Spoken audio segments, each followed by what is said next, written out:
So those flexor tendon right there, flexor carpi ulnaris. Okay? Now everybody take, y'all, nobody's from North Carolina. Your little goofy little wolf pack symbol here.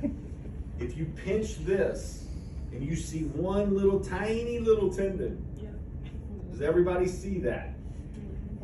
I bet somebody doesn't. You don't have one? Who does not have one? You have no palmaris tendon.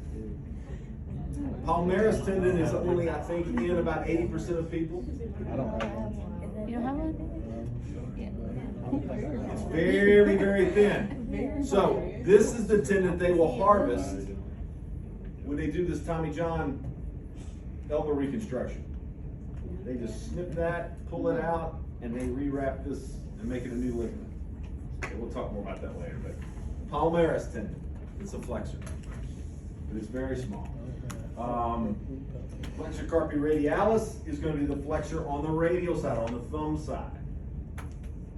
So if you see, you should see 3 tendons there. If you don't have a palmaris, you'll only see 2. One on the thumb side, flexor carpi radialis, flexor carpi ulnaris on the lateral side. Flexor crease of the wrist, that's pretty obvious. Flexor crease. What sits right underneath or just distal to the flexor crease here? Anybody know? Anybody heard of the carpal tunnel? Okay, we'll talk more about that. And then we have again our thenar eminence, which is your thumb, the bulk of the muscles in the thumb, and then your hypothenar eminence is the bulk of the muscles on the pinky side. Okay. Surface at the anterior surface of that. Let's look at the posterior, the lateral view. Again, that brachioradialis, again, same muscle right here, resisting that hammer position, if you will. Lateral epicondyle, site of tennis elbow. Any tennis players? Have you ever had that? Have you ever had tennis elbow? Not a lot of fun. Olecranon process, the very tip of the elbow. Bellies of the extensors. Wiggle your fingers. Have your partner just put their fingers across and you'll just feel them ripple right across. Bellies of the extensors. Follow on the lateral side, you'll feel the ulna. Obviously the bone becomes all the way along the outside here. The head of the ulna, or the ulnar styloid, is the bone that protrudes the greatest on the lateral aspect. Actually, it's the medial aspect for an anatomical position. On the outside of the hand here, or the wrist. Extensor digitorum tendons, wiggle the fingers, you'll see those across the back here.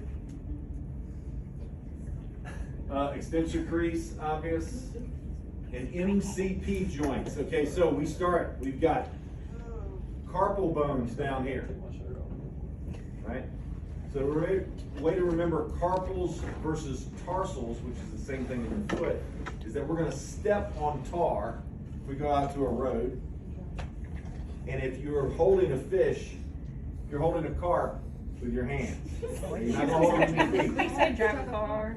You drive a Step car. on tar, drive a car. I mean, we don't fish. We don't. I like that. catching I like the carp. I like that. You like the carp? I like the carp. We got outdoorsmen in here. I like the carp. Drive a car. I mean, I just think it comes first. Very good teach for toes. You think about the alphabet. All right. Does everybody got your lab book? I need to go grab mine actually. You do that. Wait. Yeah. Yeah. Now we're about to talk how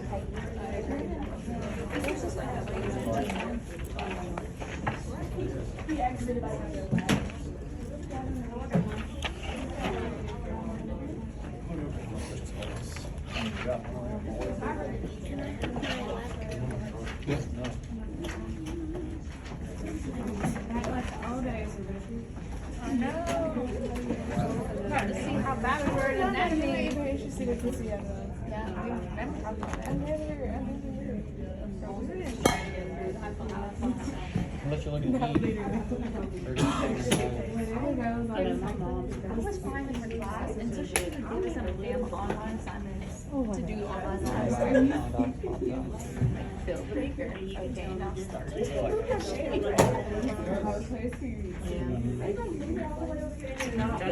And then on her online class, we did them at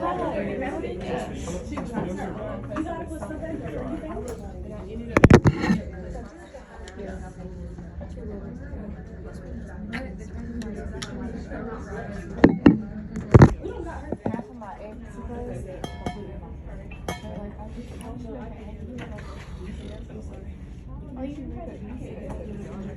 yeah, like she gave you, told you exactly what you know, and pinned it exactly the same in the class. She didn't even count on What page did you start?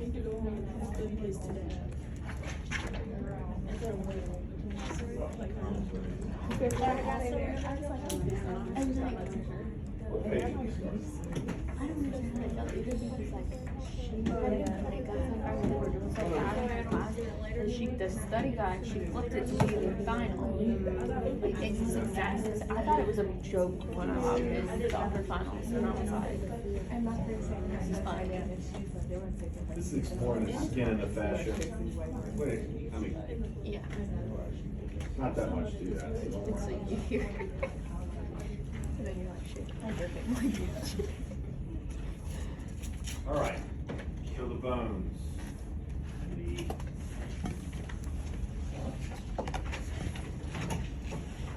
Obviously, we got a humerus that articulates with medially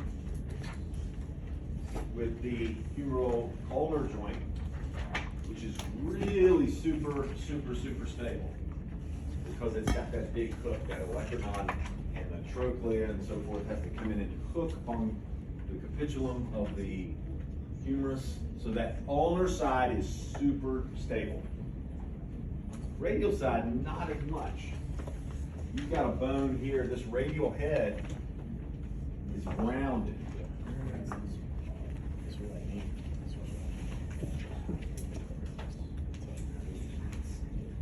Oh, it's gone.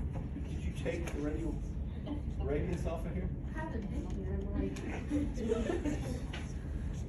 Anyway, radial head.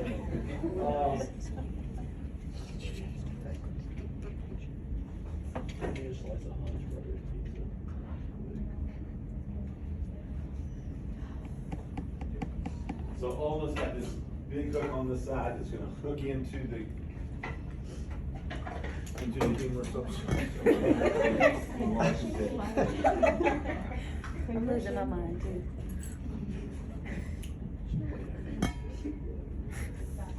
Damn, you got me do that the other day. Yeah, that one. I did it with the big one.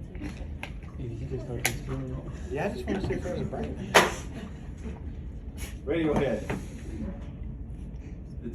Has this rounded head with a ligament around it called the annular ligament that's going to allow for supination and pronation to occur. If you don't have that, you can't do that. Because again, you got a hinge joint here at the elbow. It's just going to move up and down. But because of this, and also the bones will actually cross over. Can you see that? If we start in an anatomical position, our radius is on the outside, our ulna is on the inside. If you pronate, see how the bones cross now? Radial side here, ulnar side there. Okay, so we've got a really unique aspect to the forearm and the motion that occurs there. So moving distally, we go down the shaft of each of those to the radiocarpal joint. So there's carpal bones, there's 8 of those. 2 rows of 4 basically. One's kind of stacked on one another, but anyway. You've got a distal row and a proximal row of carpals. followed by the metacarpals. So we've got, going to joints, you've got a wrist joint, you've got a carpo-metacarpal joint, then you've got an MCP joint, metacarpal phalangeal joint, and you've got 3 phalanges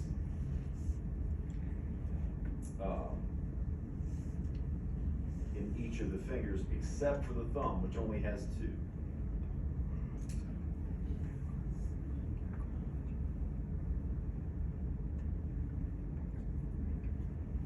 And there are our carpal bones. So who knows the mnemonic for this one? So long as Pinky, here comes the bone. That's one I remember. That's the one she used. Yep. Forgot about that one. Some lovers try positions that they can't handle. That's the other one. It gets more R-rated later on if we go, right? What? Cranial nerves, all that good stuff. Anyway, figure out how you want to best learn those. Here comes the thumb. I mean, it's like this. You have to write this down.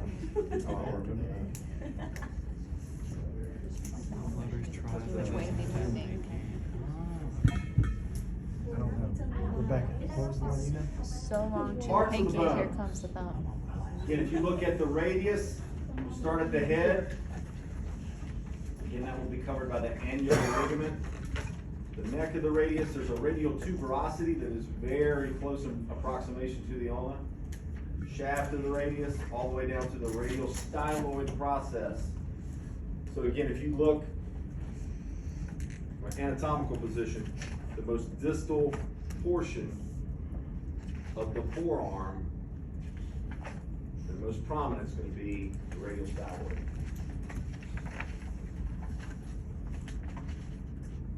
Looking at the ulna, which is a lot going on here. Olecranon process, trochlear notch. The reason they call it the trochlear notch is because the trochlea of the humerus has got to fit right in there. So make sure you get the bones out, you look at all these things so you can see the articulation and the congruency that occurs there, okay? Anybody seen a dislocated elbow? It's horrible. It's awful. They're hard to get back in it too. A lot of times they gotta put them completely out and do all kinds of stuff. There's a cornoid process that's going to be an attachment site. Radial notch is where that head of the radius intersects and articulates with the ulna. The ulnar tuberosity, again, is going to be a site of attachment. Supinator crest, same kind of thing. Shaft of the ulna all the way down to the radial style, the ulnar styloid process, which will be right there.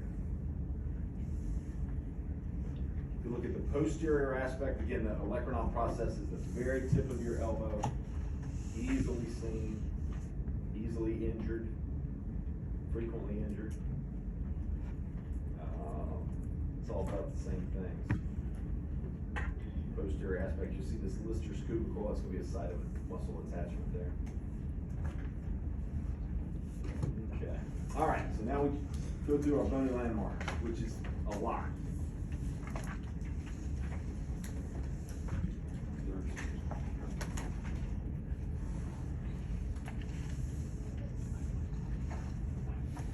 Trail 1 they call Knob Hill. All right, I'll read it out to you. You guys just follow along. You can do this really on yourself, but then I want you to palpate it on your partner as well. The olecranon process, or elbow, is located at the proximal end of the ulna and articulates with the distal humerus. Large surface, attachment site for triceps, and the point of the elbow is easily located. Olecranon fossa is a large cavity on the positive distal end of the humerus designed to accommodate the olecranon process when the elbow is extended. Located deep to the triceps, breakout tendon. The fossa is only partially accessible. So to palpate the olecranon process, that's too easy. Right to tip. Shake hands with your partner and explore the large superficial knob at the at the distal aspect, or the proximal aspect of the ulna. Palpate and explore its angular surface inside. Passively flex and extend the elbow, noticing how the olecranon process feels in various positions. Take a minute to do so, really easy.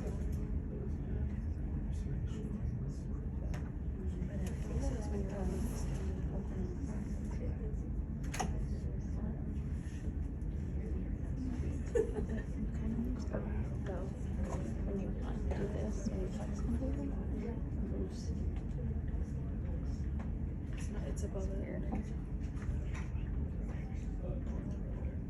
All right, the olecranon fossa. Flex the elbow fully, okay? And locate the olecranon process. Roll your finger proximally around the top of the process, pressing through the triceps tendon and into the fossa. So you've got your finger flexed here, and then you're just gonna kind of go from the tip, go proximal to that, and you'll feel this little indentation right there. It goes away when you extend because that's where the olecranon sits, okay? So what muscle are you having to palpate through there? Triceps. Triceps tendon, right? Which y'all banged with the reflexor. Because of the presence of the tricep in the proximal olecranon process, only a small crescent-shaped ditch will be accessible. That's what you're feeling. All right, epicondyles moving laterally. As the humerus extends down the arm, its distal end broadens medially and laterally. Directly medial from the olecranon process is the medial epicondyle. It's superficial and has a protruding spherical shape designed to accommodate the tendons of the wrist and finger flexors. The lateral epicondyle is smaller than the medial. It's located lateral to the olecranon process. It has an attachment site for the tendons of the wrist finger extensors. Okay? The epicondyles. With your partner C, shake hands and locate the olecranon process, which you just found. Slide your finger medially off the olecranon. You will encounter a small ditch before rising up onto the large, superficial medial epicondyle. Explore its bulbous shape.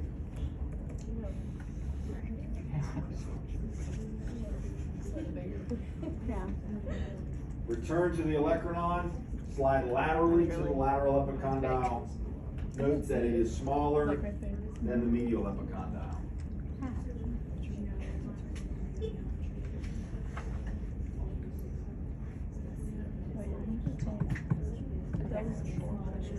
This one's lateral, so it's smaller, right? Medial and lateral. Much bigger here. What side has more mass? The flexor side or the extensor side? Are you stronger in wrist flexion or stronger in wrist extension? Flexion. Stronger in flexion, so that's going to be bulkier here. That is actually why this bone is larger. You've got more mass here, okay?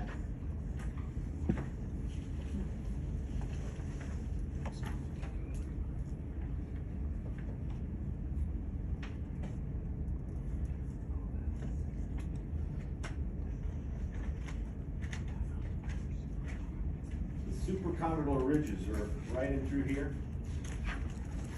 So if these are the condyles, you go supracondylar ridges. You're going to have attachments here as well. So let's palpate those.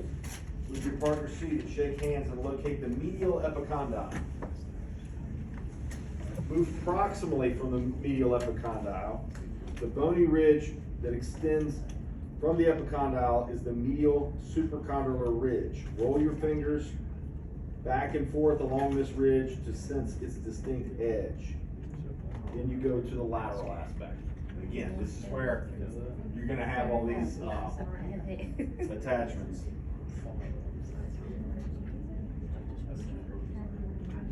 Probably pretty sensitive there, right? Does that feel real good to poke around there? I'm sorry. I wasn't expecting it to happen.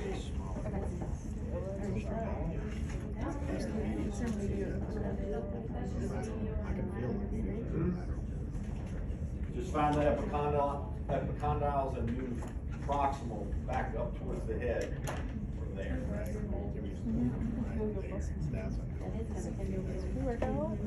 No, not anymore. All right, the next trail, the razor's edge. You're gonna palpate the shaft of the ulna. Shaking hands with your partner, locate the olecranon process, slide your fingers distally along the shaft of the ulna. To define its shape and location, roll your fingers along the edge. Follow it down the length of the forearm, very long bone. Very thin, very, almost sharp on the outside. Yeah, right there. As you go distally, you're gonna get to the head of the ulna. Slide your fingers along the shaft, just proximal to the wrist. The shaft will bulge and become the head of the ulna. Palpate all sides of the bulbous head. And again, the part that sticks out the most is the styloid process, okay?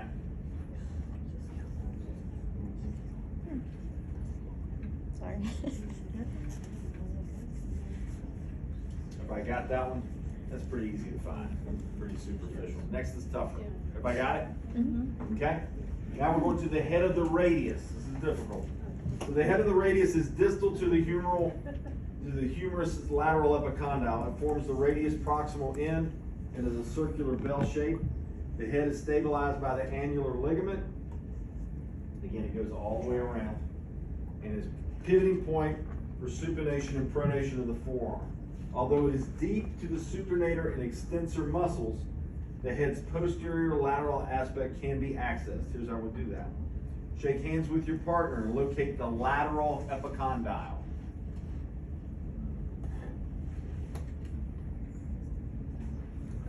Slide distally off the lateral epicondyle, across the small ditch between the humerus and the radius, and onto the head of the radius. The head of the radius is the only bony structure in this vicinity. Explore its ring-shaped superficial surface. So what it doesn't tell you to do, what you should do, is passively supinate and pronate, and you'll feel it roll. It'll become, I think, more prominent in supination, less so in pronation.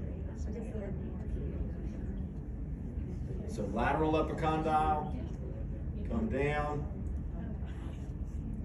have them supinate and pronate, or you can do it passively for them, and you'll feel that little roll.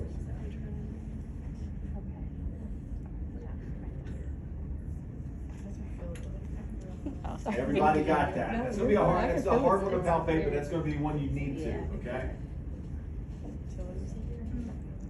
Shaft of the radius, located on the lateral side, the thumb side of the forearm.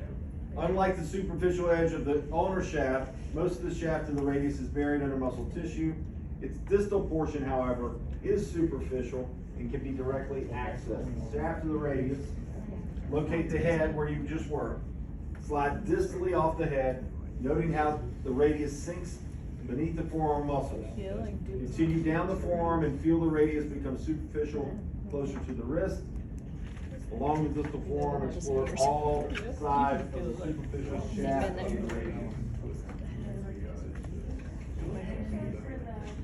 I'm not over there, but y'all just love touching each other every day. Are you stretching or are you? Yeah. What are you stretching? What's wrong with it? Right? We're learning. Don't be so judgy. It's 2023. Just a little concerned. You know, your wife's sitting right here. Huh? Your wife is sitting right here. Why are you turning so red? They might be public. What? That is. Why are you turning red? I don't know, you guys need to keep that somewhere else. Some people think it's weird. I do it on. But you know what? I can pop it on. Yeah. Not bad. You'll feel the bone, but it's I don't think it's barely perceptible. I think when we get the complicated knees, they're right there. Those are really complicated. Yeah, I feel it. Yep. The head. Once you can feel it. Mine's very good. I don't feel like it's that hard. I can feel mine right Don't now. go too far distal. Mine's real. Like movement, you have to focus on movement because it's really slight. And then once you turn.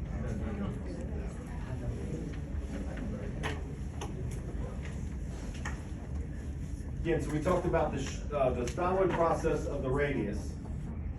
So if you look, anatomical position, your radius is longer, okay? So that styloid process of the radius is further down than the styloid process of the ulna. So the bump of the ulna, most distal aspect of the radius, the styloid process here. Radius side's a little bit longer there.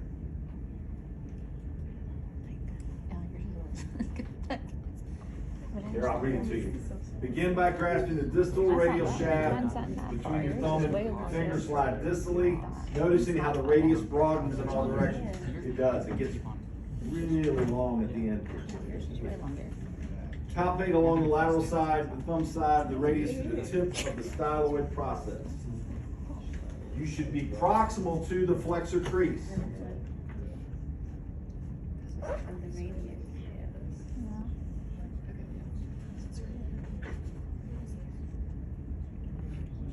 If you passively flex and extend the wrist, the styloid process should not move. Because the movement's occurring at the articulation. It should be proximal to that.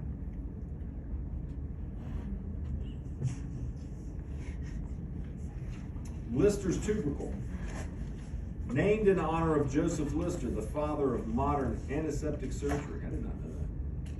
This superficial knob is located on the dorsal aspect of the radial styloid process. With its oblong shape, Lister's tubercle, also known as the dorsal tubercle, acts as a hook for the extensor pollicis longus tendon. For our purposes, it will serve as a trail marker for finding two of the carpals, which we'll discuss in a minute. Illuminate and decapitate. Lister's tubercle. Use your thumb. Locate the dorsal surface of the styloid process of the radius. So if you're on the lateral aspect, you just got to come a little bit more medial. Okay. Slide your thumb in the direction of the head of the ulna and explore the oblong knob of Lister's tubercle. Tubercle will be felt directly across from the head of the ulna, perhaps about an inch away. So if you look at the head of the ulna and go right here, that's going to be Lister's tubercle right here. Because that's where that tends. But again, the styloid of the wrist goes up a little bit, goes down a little bit further. This is more proximal, more medial.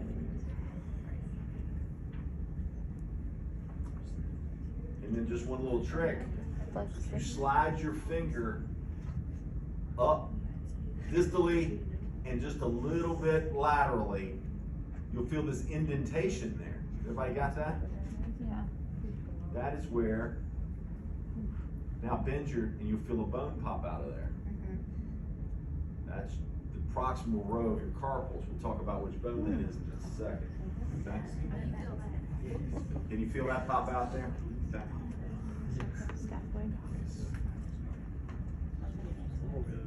The styloid processes of the radius and ulna serve as an important jumping off point for locating the carpals. Locate both processes and determine if the radial styloid extends further, which we just said it did. Then explore just distal to the processes, noting how your fingers naturally sink into the tissue of the wrist. This is the general location of the proximal row. Okay.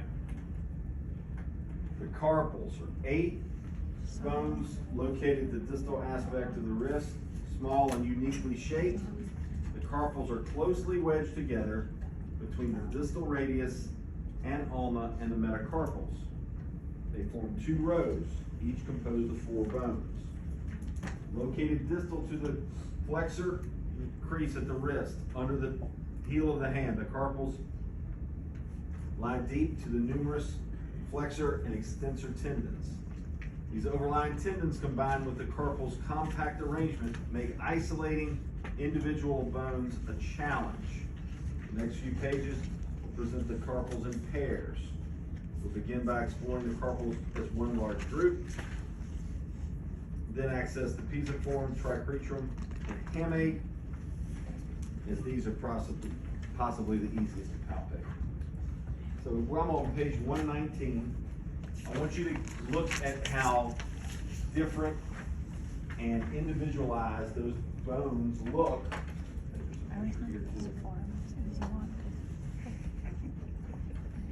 Look at those, like a box of rocks. Lucky you weren't part of my anatomy class. Our teacher put 8 of these in a bag. Oh God.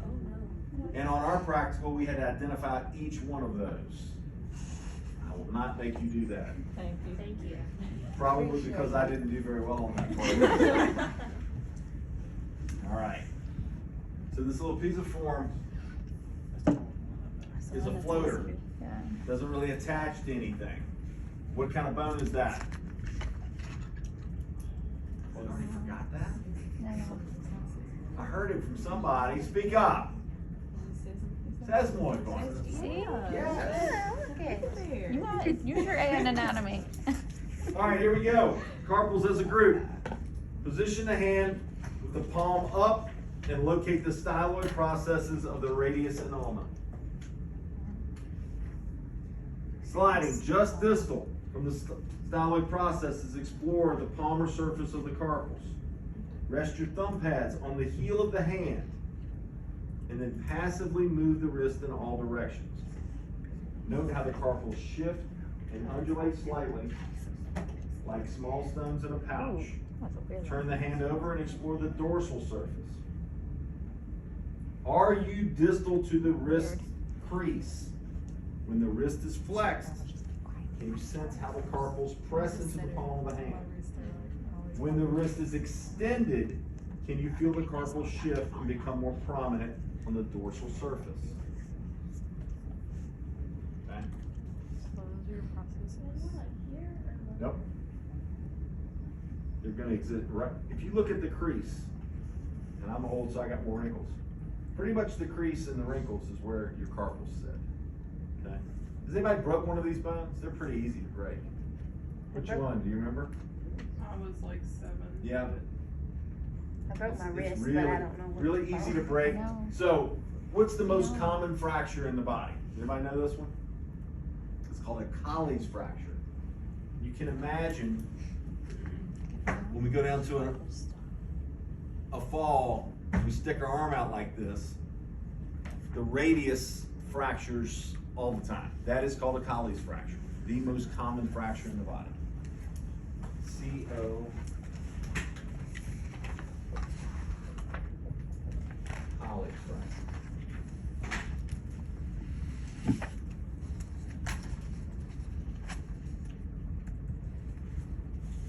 All right, you ready to go through all these carpals one by one? Well, actually 2 by 2, really.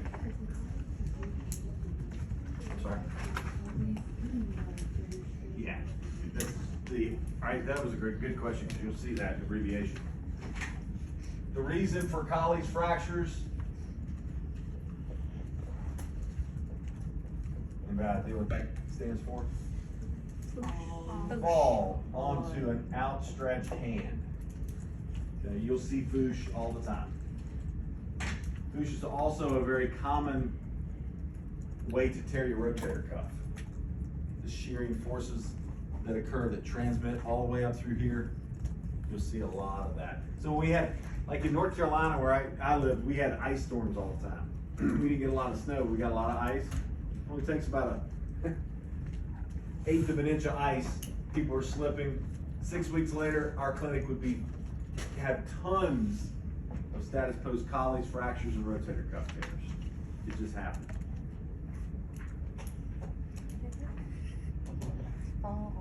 is what they would do. They fracture that. Some of them have to have surgery, some of them don't. They can try to set it. And then you can imagine how stiff everything is. Everything.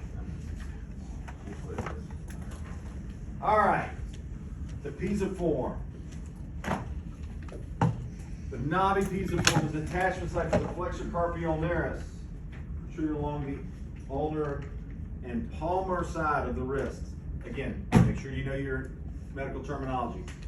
Palmar side versus, what's this side? Dorsal. Dorsal or the volar side. You'll hear both, okay?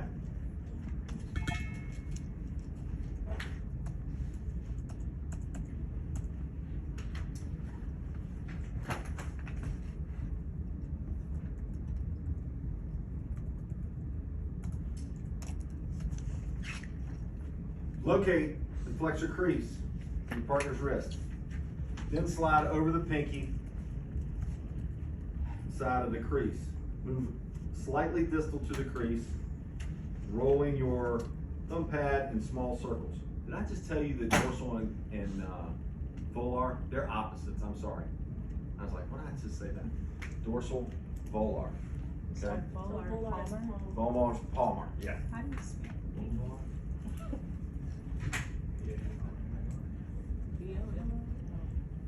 Palmar, volar. That's a V.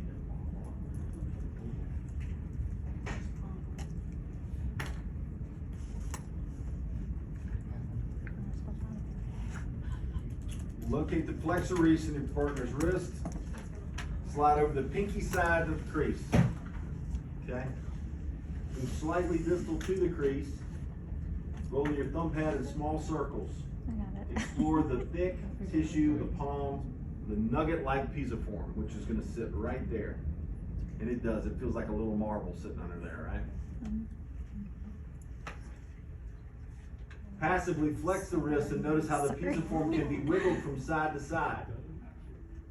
Extend the wrist and observe how it becomes immobile.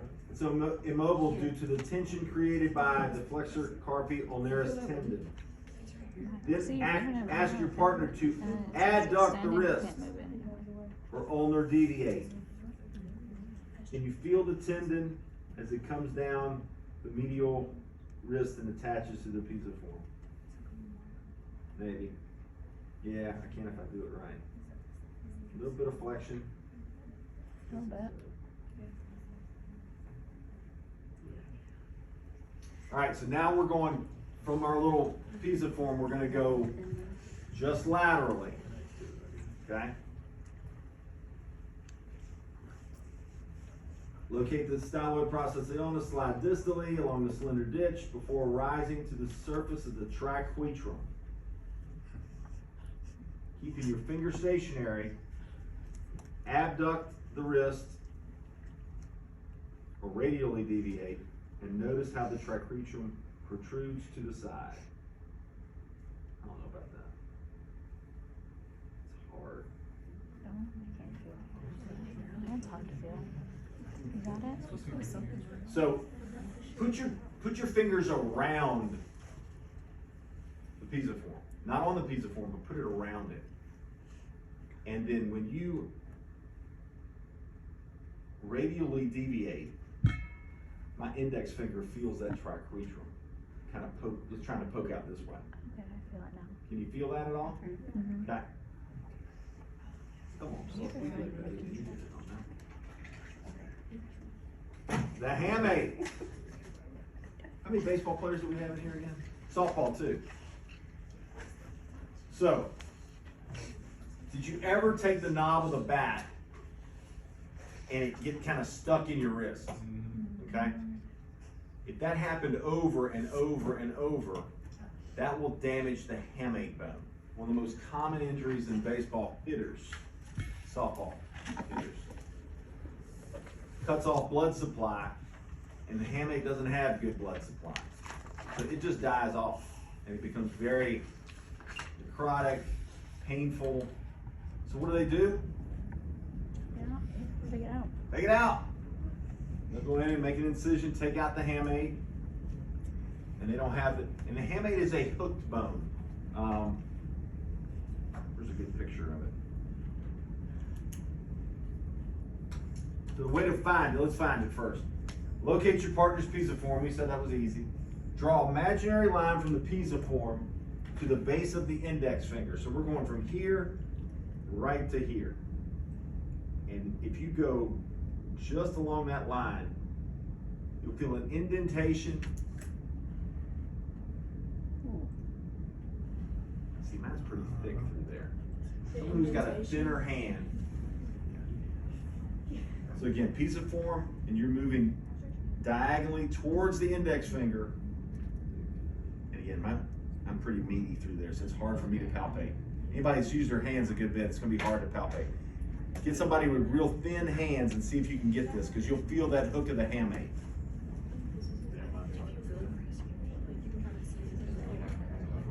Now, I think that's it. I think that's it. I'm not sure though. I'm not sure though. you should be between the pisiform and the base of the index finger. So it's got to go this way. That's the direction that you're going. It's not far off of it. Half inch from the pisiform. Explore the subtle mound beneath the padding of the hand. And again, some people's padding is going to be more than others. So. I'm gonna do that. I think you're right. I don't know.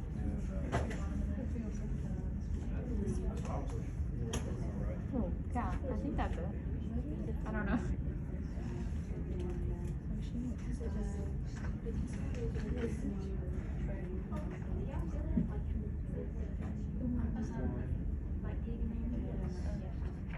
If you look at the book on 122, it shows the orientation.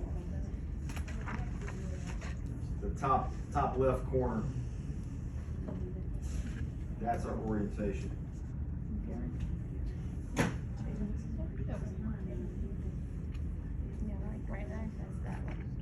The scaphoid, or back when I was in school, was called a navicular.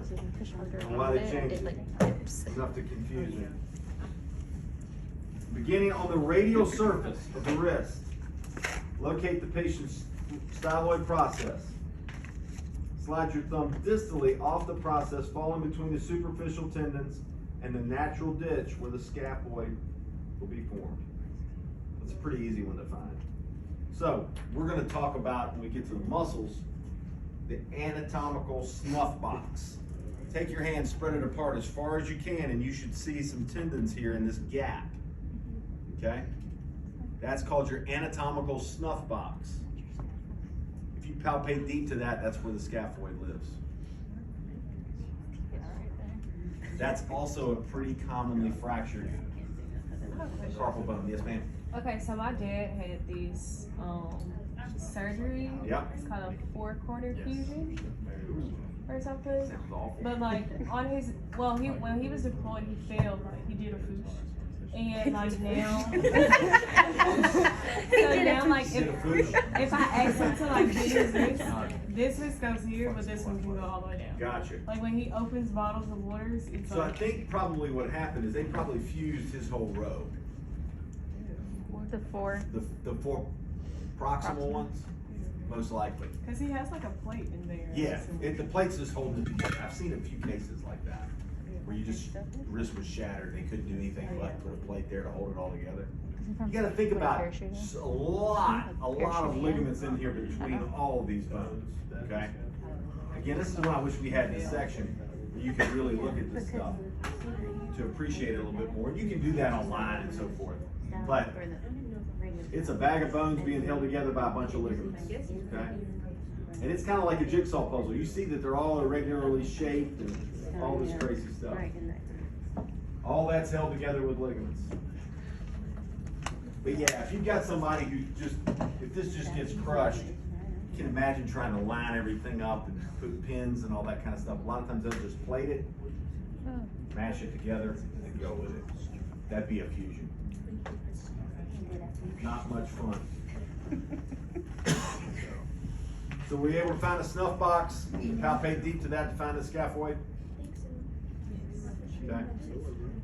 Again, not a lot of blood flow there either. So if that one gets injured, it's tough. Trapezium.